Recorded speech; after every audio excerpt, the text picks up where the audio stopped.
Welcome back to Protect and Serve. We're here. I'm Maya May, and I'm sick of this shit, all of it. And Mike, how are you doing? I'm hanging in there. Yeah, just got done with the Thanksgiving festivities. How was your Thanksgiving?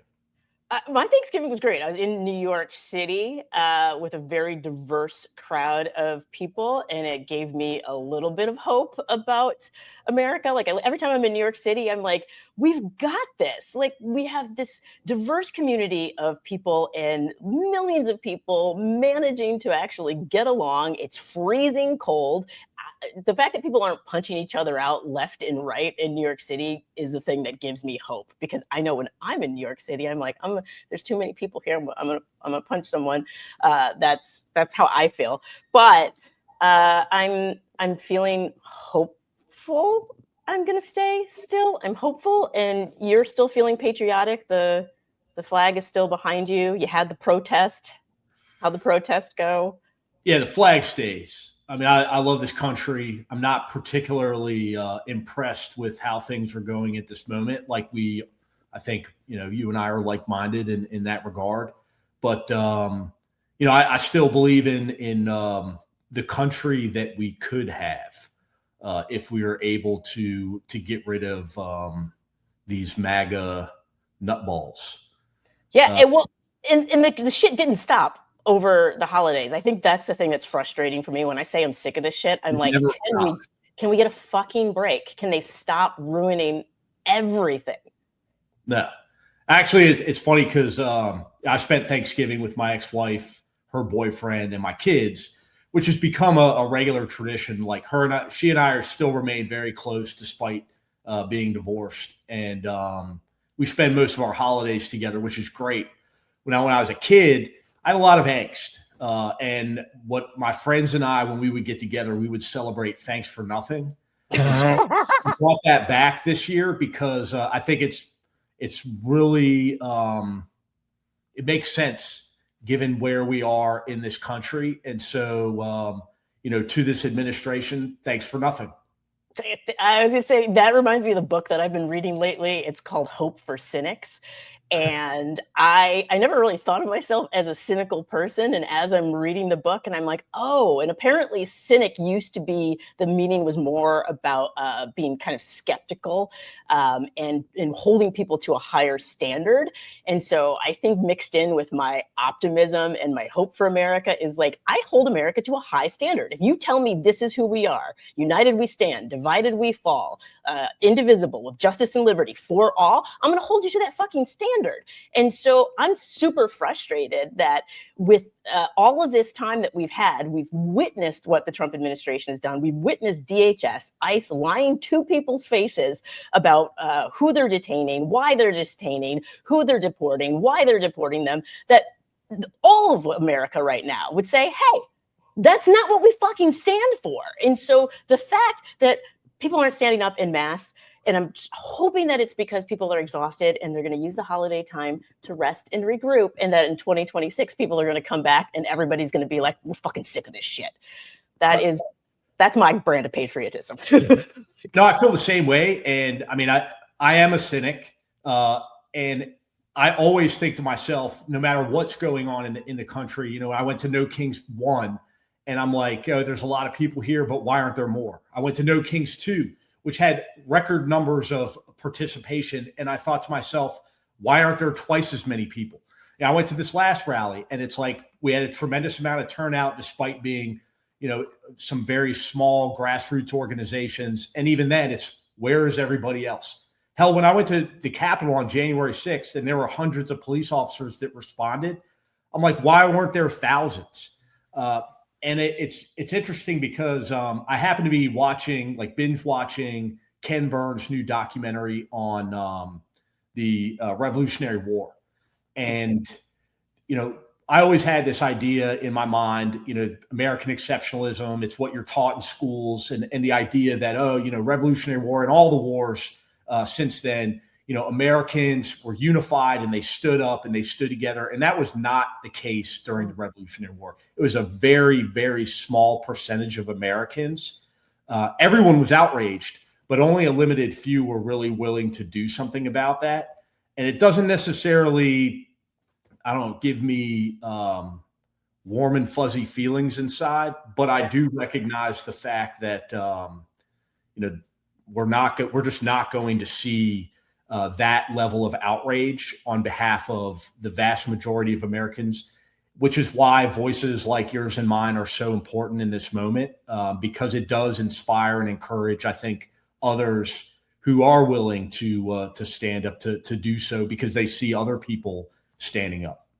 I agree. That being said, everybody who is watching and tuning in, I need us to kind of implement the buddy system. Like, just grab one friend who feels like they don't have the energy to pay attention to what's going on, and convince them in 2026 that you guys are going to tag team this. Like, this is like, because it is exhausting to have empathy and to care when you're also trying to take care of your family and you're trying to work and do all those things. Like, I get that. And so in order for us to defeat fascism, we just need a few more people involved. And I think just because historically maybe a ton of people weren't involved, it doesn't have to be that way. I'm really hoping that as a people, we can say, how are we going to evolve? Like, this is not working for anybody. And I see that kind of people are coming together in ways around class consciousness, around how unaffordable everything is. There are certain things that enough people agree on that it is a huge threat to the administration.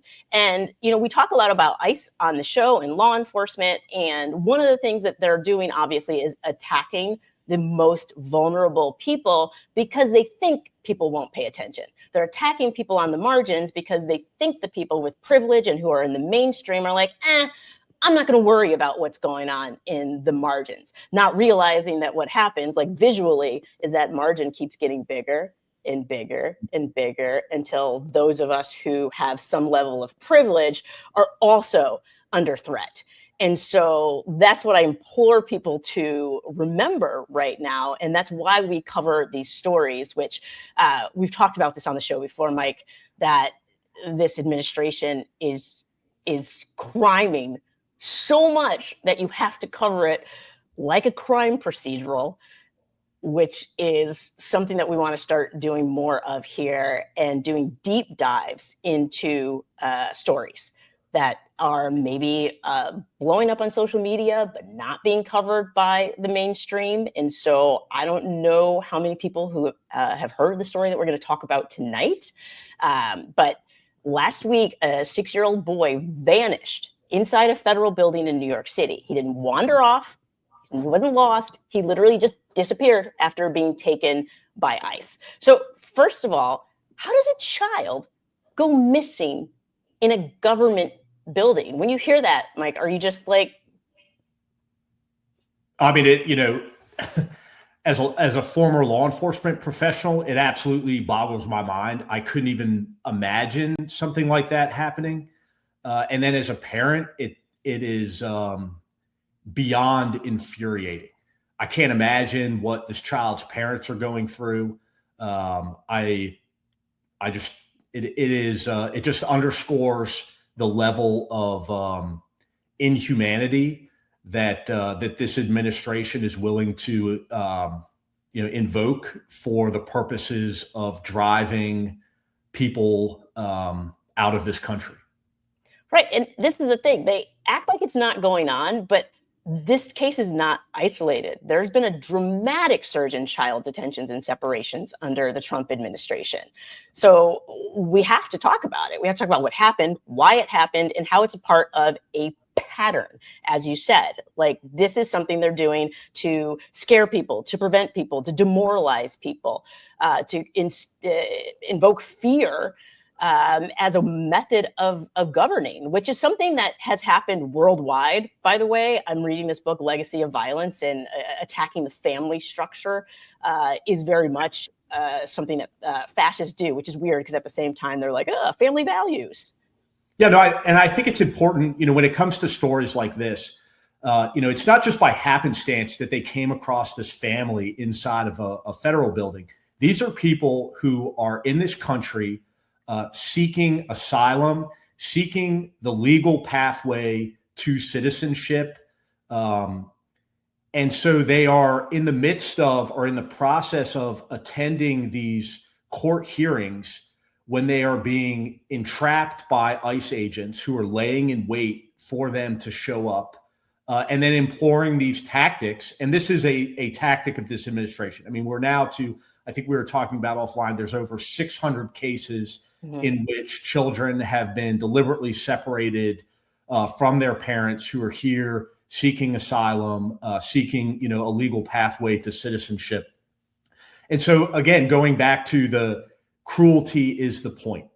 The administration is under the mindset that if we put so much pressure, if we employ so many inhumane tactics, that these individuals will simply give up seeking asylum or legal status, and they will self-deport. If we can put them in facilities where their quality of living is so low that they ultimately decide, whatever circumstances led me to leave my country of origin, I'll just go back to that because fuck it, this is too much, and it's working. I mean, we're seeing that happen in case after case after case of people who are just simply giving up in their attempts to seek a better life for themselves and for their families. And the idea of being separated from one's family member, as you mentioned, is traumatic. And I think sometimes part of the reason people look away is they don't want to put themselves in the shoes of a parent who is being separated from a child, or to think truly about what that child must be experiencing. And so this is something that I want to, I guess, gentle walk people through, because this is something that we can't look away from. And so let's talk about what happened at Federal Plaza. So we have Fei Zheng and his 6-year-old son, Yuanxin. They're Chinese asylum seekers. They were living in a family shelter in Queens. The child was enrolled in first grade at PS 166Q. On November 26th, they go to a routine ICE check-in at 7 a.m. Now, you're being told to do it the right way, as you mentioned, Mike, and everybody's like, oh, they need to do it the right way. So here you have a family doing it the right way, going into their appointment. And so I put myself in their shoes, because in my mind, I'm going, I don't know if I'm showing up at this appointment when I see in the news that people show up at these appointments and get taken. What is someone supposed to even think? That this might be the last time I see my family member? This might be the last time I see my child? That's what's running through these people's minds, and how are we supposed to have a system that functions like this? I mean, we can't. It's not sustainable. But again, the Trump administration is banking on that. But you're right. I mean, what do you do when the institutions and the agents and agencies that you're supposed to put your trust in to keep you safe? Again, a reminder: these are people who are fleeing violence. They're fleeing, all types of unbelievable circumstances that have led them to make the journey to the United States to seek a better life. I mean, in this situation, like, this family is living in a shelter so that they can go through the lawful asylum process. Like, that in and of itself is traumatic. And it shows the great lengths that they're willing to go to do things the right way to keep their family safe. And now they, not only have to worry about, being all the other things that go along with fleeing your country of origin, going to a new place, living in a goddamn shelter.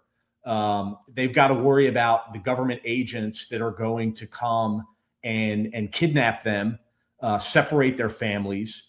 And so I see it, I think, honestly, this administration loves it when people shine a light on these types of stories, because they see it as a deterrent to anyone that would want to come here going forward. Because ultimately, I mean, let's just call it what it is. This administration wants to return the United States to a place of white Christian dominance. And yet I look at this child and I go, I thought this was about criminals. I thought this was about dangerous people. And so are they telling me that this father was dangerous? So they were accompanied by an advocate, an immigrant advocate, who went to the courthouse with them, and then literally hours later, the father never emerges, and Faye tells advocates he was forcibly separated from his son inside the building. And so ICE acknowledges they're in separate custody, but refuses to say where the child is. And so if he's dangerous, show us that he's dangerous. Give us the information. Don't. And this is another thing. We talked about this before the show. You can't trust anything that ICE says. And if you're going to tell me he's dangerous, I want to see video proof. I want to see irrefutable proof that this man is dangerous, because he doesn't come off as dangerous to me.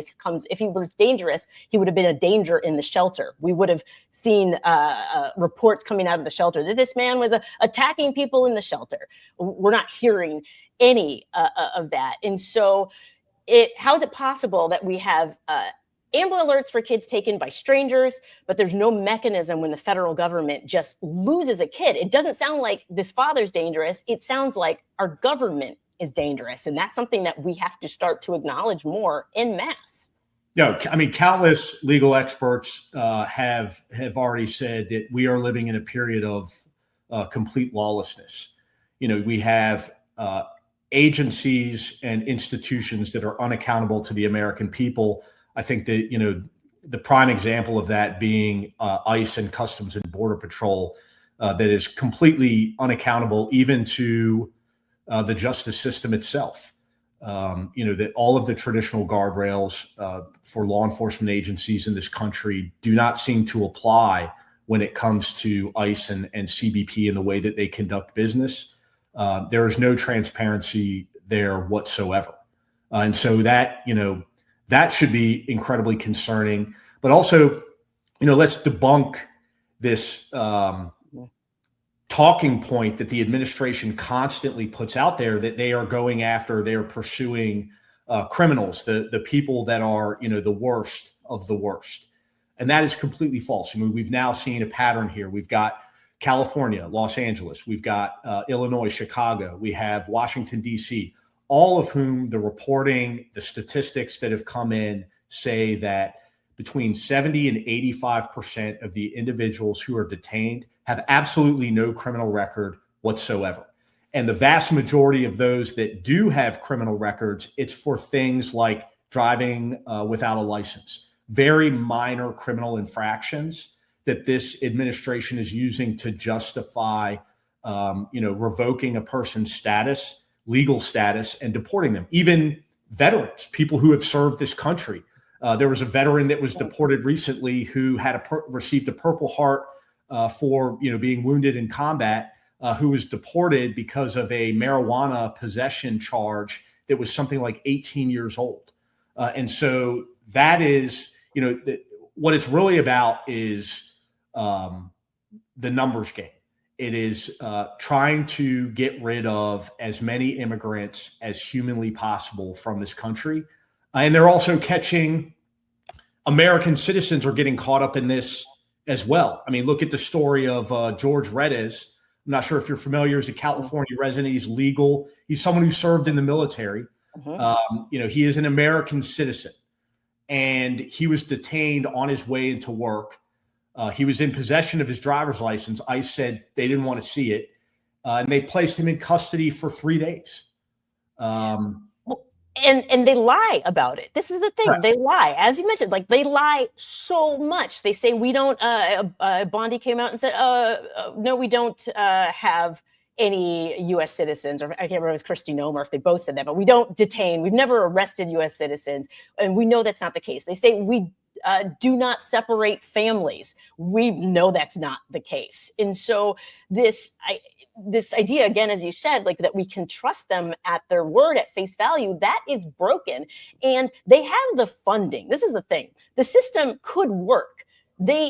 At one point, there was legislation, if you remember, way back when, to fix the immigration system. And Donald Trump torpedoed it because he wanted to be able to run on this dangerous open border.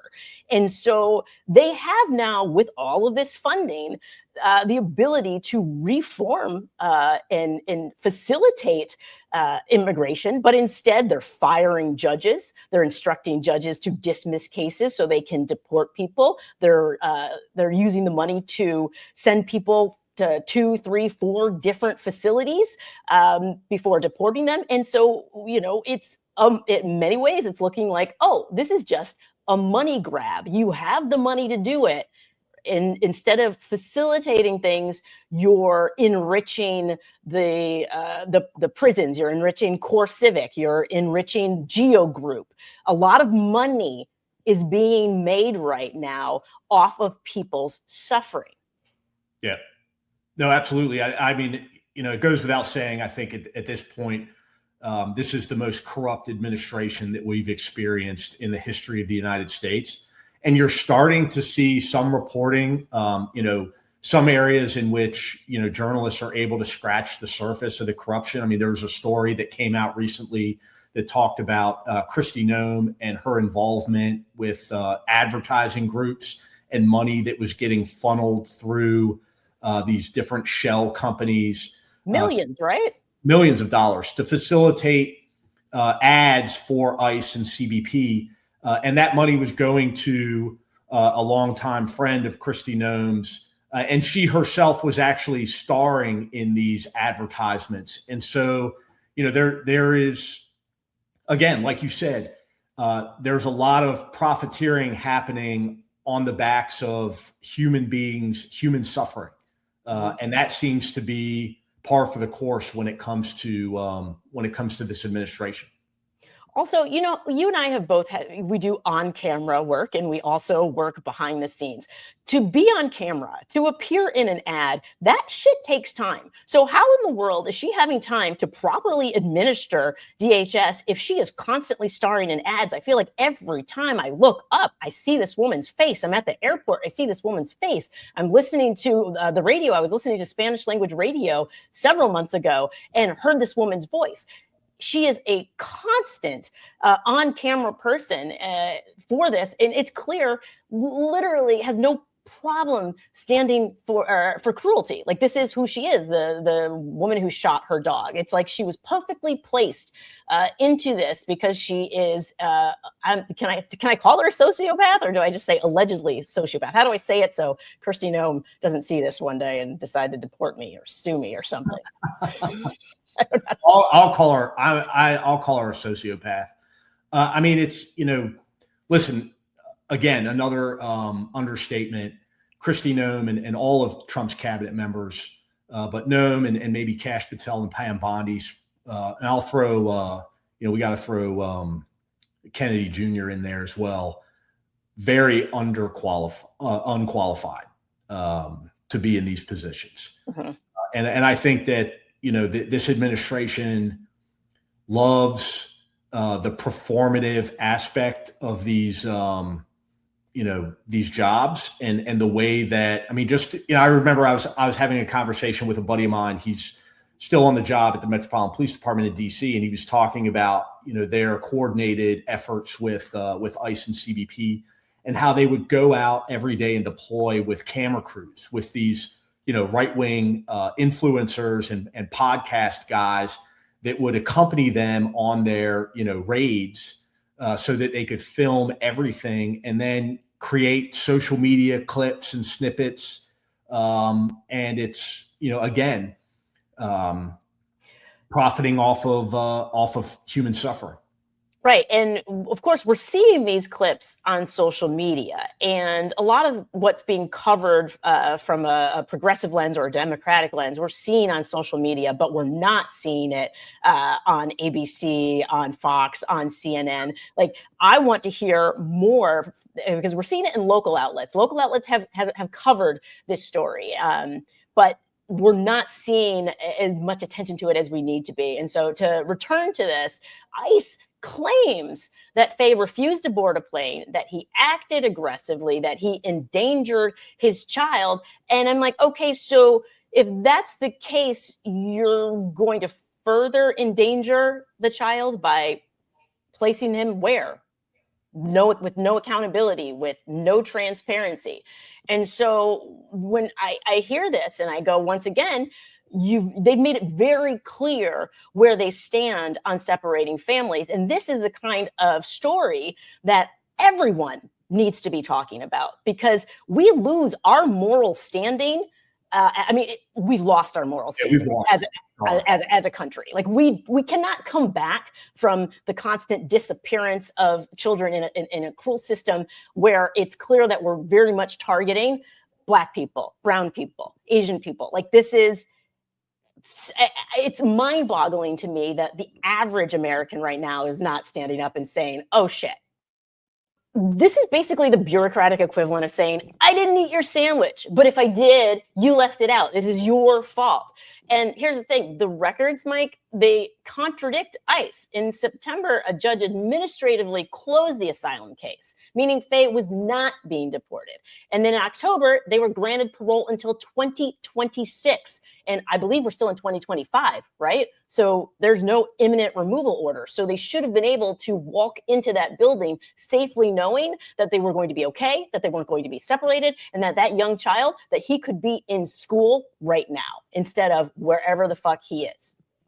Yeah, I mean, listen, I don't buy, and I don't think anybody buys their justification for separating, this 6-year-old child from his father. You don't have to be a child psychologist to recognize how traumatic that experience would be for such a small child.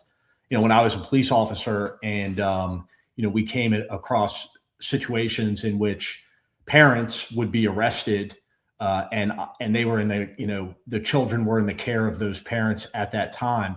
We would take absolutely every step, every measure to place that child or those children in the care of an immediate family member or somebody who they were in close relationship with, to try to, mediate that trauma, which inevitably is going to be there because you're separating them from their parents. But in a case where it's completely unavoidable, which this seems as though it was completely avoidable, in that, the administration caused the problem and then found literally the most inhumane solution to that problem. And so, again, like you said, it should outrage every American. It should outrage every human being, the way that these people are being treated by this administration. Right, because it's creating future problems as well. So even if you're not having something to say about it due to empathy, it should be about stability then of the country. Because when you are doing this to families, this is certainly going to produce a lot of anger at the system. But also, they could at least be facilitating interaction between the father and child right now, and they're not doing that. And as we said up top, this is a pattern, right? This is a pattern that we're seeing at 26 Federal Plaza. It's not an accident. It is a trend. Advocates are saying routinely that families go in and they don't go out. Children are being arrested behind closed doors where there's no accountability. People cannot see. It can't be reported on. And, we're even hearing stories of, I remember they will just take people out of cars and leave the kids there, leave the car there. And like a 14 or 15-year-old is standing around and people are going, where's your family? I don't know. They were taken, right? And so in August, a mother and her kid were arrested. They were deported within days. A domestic violence survivor pursuing a U visa, which is specifically for somebody who special circumstances like domestic violence, was arrested with her children. A Peruvian mother and daughter are detained, released only because a federal judge stepped in. So right now, when 600 immigrant children, we've talked about this up top, were sent into a federal shelter system, which is for profit in many ways. There are companies that are making money off of this. And we can't go on like this. And where is this child? Because at the time of recording this, we still don't know where this child is. Yeah, now, you talked about earlier the lack of coverage in legacy or traditional media sources, when it comes to these types of things. And I would say that they're actually, by not covering these stories and not talking about the inhumanity that's taking place at the hands of, at this administration and agencies like Customs and Border Patrol and ICE, they're actually helping gaslight the American people into thinking that all that this administration is doing is enforcing a policy. We have a right to enforce a policy, and so we're going to enforce a policy. But no, this is more than that. This is them. It's not them going out and rounding up illegal immigrants. It's them revoking people's legal status, catching them when they are trying to go through the courts and go about doing things the right way, and then creating circumstances that are so unbearable that they end up giving up that process and self-deporting themselves and their families, back to their country of origin and back to an incredibly dangerous situation. I'm glad you brought up the revoking of status, because we're seeing that happen in places like revoking status from Haitians, right? Now, yes, it's temporary protective status, and they say they're putting the temporary back in temporary protective. But last I saw, there's still an alert for people to not travel to Haiti due to gang violence, due to it's complete and total lawlessness there. It is dangerous for somebody to return to Haiti. And so stripping people of status, and notice, once again, it's from the countries that Donald Trump has liked to call shithole countries. In other words, countries where Black people come from. And so it is so obvious. And like you said, the mainstream media is playing into this. And it makes those of us who are paying attention and who are speaking up feel a little bit crazy sometimes, because it's like, is nobody else seeing this? Like when I have conversations with my friends who are living delightfully apolitical lives, I'm like, how are you not fucking seeing this? How are you not outraged right now? How are you not speaking up? How are you only paying attention to what's happening to you specifically? Because one thing I can say is what's happening to people specifically is not their grocery prices coming down, which he said it was going to happen on day one. Like, shit is so expensive. Anybody who ate anything at Thanksgiving this week and was in a store knows how expensive things are. And so to get into office on all of these lies that they're going to get rid of all these criminals, and that in doing so, it's going to bring down housing costs. Okay, fine. Why aren't the housing costs down then? Where's the affordable housing that was supposed to come because you kicked out millions of people? Because I don't see any regions right now where housing prices are falling, where it's cheaper to rent. Are you, Mike? Is it cheaper where you're at? Not cheaper where I'm at. Fuck no. Not to mention the fact that, after the big beautiful bill eliminated all the ACA subsidies, I now have to pay an additional $800 and change a month for my health insurance. And so it still barely covers anything, Mike. It's still at least for I was paying back in, I think it was like 2022-ish, $1,100 a month for my daughter and I for like an okay plan, right? Yeah. An okay plan. And I looked, that same plan, thank goodness she's in college now, where she gets the student insurance, same plan, $1,600. What? For what? $1,600 are you fucking kidding me? And so this idea, it also, by the way, this is affecting people who work at regular jobs as well. I've heard from friends who said that their employee paid health insurance premiums are they're also having to contribute more. It's no longer free. And so I think a lot of people are going to wake up to that shock, seeing their paycheck, having that deducted. And so again, this is an administration, as you said, that is lawless. I highly recommend the book, Legacy of Violence for People, because there is a chapter in this book on the legalization of lawlessness that the British Empire used. So none of this shit is new. This is a playbook that fascists have used to attack other countries, that they've used to colonize other countries. And now we're seeing this government, this administration, do it to its own people. Like the fact that they're saying, oh, okay, well, we're going to take SNAP benefits away only from blue states. Like that's some of the new stuff that is coming out of this administration. And so they are turning all of these tactics against us in order to divide us, which again just goes back to, I'm like, okay, is it Russia running this fucking administration? Because it seems like that's who's the only people who are winning are Russia and China. I don't see the American people winning right now. No, we're not winning. And I mean, unfortunately, we've had so many years of Trumpism in this country that people are so locked into their corner, into their echo chamber, that I don't know if anything breaks through. I see some of these affordability issues as starting to raise people's awareness. I think that the inhumane treatment of immigrants and migrants to this country is starting to radicalize people who were more moderate or apolitical.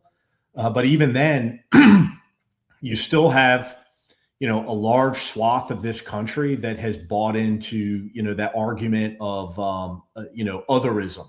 And as long as I have somebody to blame for my problems, that the government tells me is responsible, especially in the Trump cult. I mean, that he seems to have mastered the ability to deal with, I'll just call them, low information folks, or those that lack in critical thinking or the ability to critically think.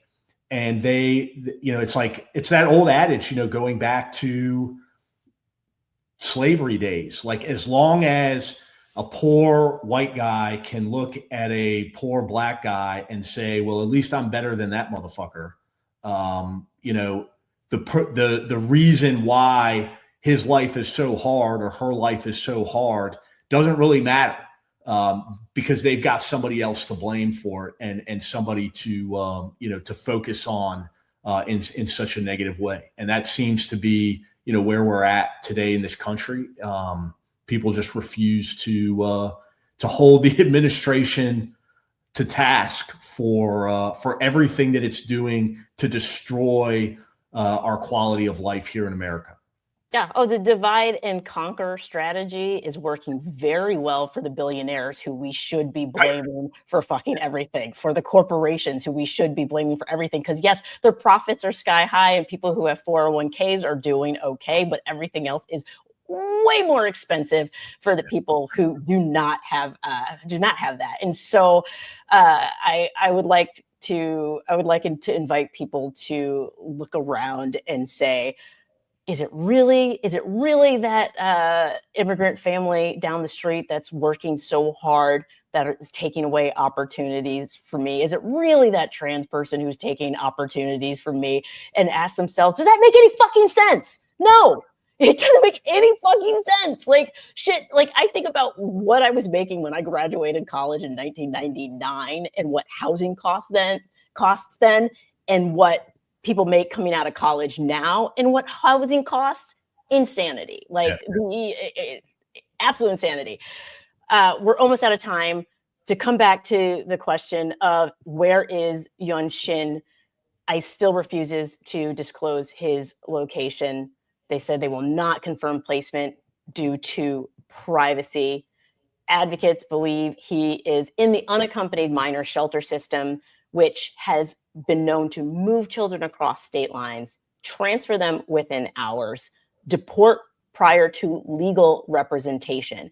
And so the father is still in Orange County jail, not able to communicate with his child, which it's basically like they've kidnapped his son. And so when we talked about this, like, this level of cruelty and making money off of this level of cruelty is something that is unacceptable and needs to be challenged.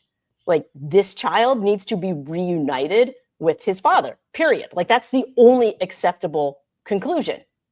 They should have never been, the father should have, they should never have been, they were trying to put him on a flight, and they say that's when he was fighting and struggling. But the fact is, like, he was never supposed to be on that flight because he was not scheduled for deportation. And so, as far as I'm concerned, like, all eyes on trying to find this kid. I agree. Couldn't agree more. You'd think that you would hope that our elected representatives, those that are still of sound mind, would be so outraged that they would take every opportunity, every moment in front of a camera to shine a light on stories like this. But unfortunately, it's left up to folks like you and me. Yeah, and there are elected officials, soon to be mayor of New York, Mamdani, has already spoken up about this. He said this cruelty serves no one on Twitter, I believe, or Blue Sky or what have you. And so it's good to know that he is not afraid to speak the truth. New York City Council Speaker Adrian Adams called it indefensible. Tiffany Caban said the cruelty is unfathomable. Representative Nydia Velasquez said ICE is tearing apart families and traumatizing kids. And so we do have people speaking up, but we need more people because a lot of this needs to come from the grassroots up. I also think that it's fine time that state and local law enforcement start developing tactics to deal with ICE. Stop coordinating with ICE. Stop facilitating ICE's movements throughout the city. And quite frankly, when people want to protest ICE facilities, stop preventing them from protesting at ICE facilities. Local and state law enforcement should not be involved with these operations in any way, shape, or form. And let the politicians deal with the political fallout. If Donald Trump wants to withhold federal dollars from cities, states and their cities need to start coming up with more creative ways to address that, potential loss of federal money. But listen, blue states also happen to be some of the wealthiest states in our nation. They need to start coming up with, like I said, creative ways to meet those threats, so that we're not becoming beholden to this administration and its inhumane efforts on our streets. Yeah, and if you work for ICE or if you are a police officer and you can't quit your job because it's the holiday season and you've got bills to pay, have you tried quiet quitting? I would love to see some quiet quitting happening, some slowing down, some oops, absolutely, I forgot to do X thing. You do not have to participate actively and boldly in this. You can casually do your job right now. Yeah, here's my PSA to state and local law enforcement. When ICE comes to your town, you know what the blue flu is. It's a real thing. Call in sick. Call in sick. And don't come back until they leave. I would love to see, the next targeted city. I think it's New Orleans. Is Bavino just step foot on New Orleans soil. Let's see, NOPD. Why don't you guys take the holiday season off? Call in sick and don't show up for work. I love the blue flu. We are now adding a glossary edition segment to this show. Today, we are learning the word blue flu. This is, I love that. Yes, y'all, cough it out in New Orleans. And God, I hadn't heard the name Bovino in several days, and I felt so good, really, truly, to not hear that. I was like, you have ruined the rest of my day. Guys, we've covered this story, but it's not just this story. It's a systemic issue. And so I want people to pay attention to the entirety of all of this. And it's revealed lack of accountability, lack of oversight. Everything is opaque. They don't want you to see shit that's going on until you just kind of give up and say, fuck it, I don't care about what's going on. And so, no, we need you to peer through the blinds. I need everybody, all eyes on this, because we cannot fund a system that is transporting kids across state lines, basically trafficking kids and disappearing families. No, we're not doing that. That's not the energy we're taking into 2026. So thank y'all for being with us as we document the criming of the Trump regime and administration. Mike and I we're having fun talking to each other, and hopefully shedding light on a lot of this stuff in a way that isn't traumatizing, in a way that invites you in to be able to participate in this, share this with your friends and family, hit like, subscribe, comment, do all of the things, because that's free to do to help grow this audience so that more people are aware of what's happening, because no one's covering it like we are, Mike, right? That's right. That's right. Right. All right. It's the holidays almost again. Christmas. I'm so exhausted. I want everybody to I was gonna say, please take care of yourselves. Prepare yourselves, because you're gonna have to be able to sustain a lot of energy next year, because we got midterms coming up. And I want to leave y'all. We have the J6 pipe bomb. He's been arrested. There's a guy who's arrested, and Mike, you were telling me he's black, and I don't fucking buy it. I'm sorry, black people. We don't make pipe bombs, Mike.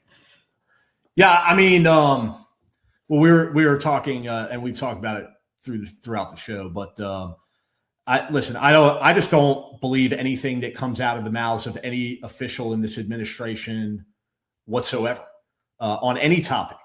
It doesn't matter. But my second question when I heard, that this guy had been apprehended, he was arrested at 7:00 this morning. He's 30 years old. He's from Northern Virginia. Was whether or not, I know he's going to invoke Donald Trump's blanketed pardon for everybody that participated in the insurrection at the Capitol on January 6, 2021, because why not? Trump said it applied to everyone, and so I'm sure he's going to invoke it. But I'm curious as to what the administration's response, and if anybody asked Pam Bondi during her press conference, does the pardon apply? Will Donald Trump speak to that? Will she speak to it? Again, it's not the first time that Donald Trump has pardoned somebody that was prosecuted or pursued by his own Department of Justice. And so, I'd be curious to see how that plays out, or do these pardons not apply to people of color?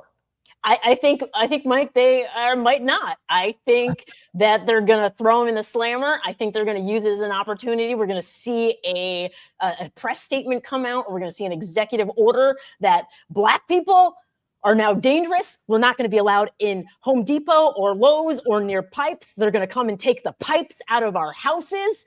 We're just going to, no plumbing for black people. Pretty much convinced that's what is going to happen. Be outside.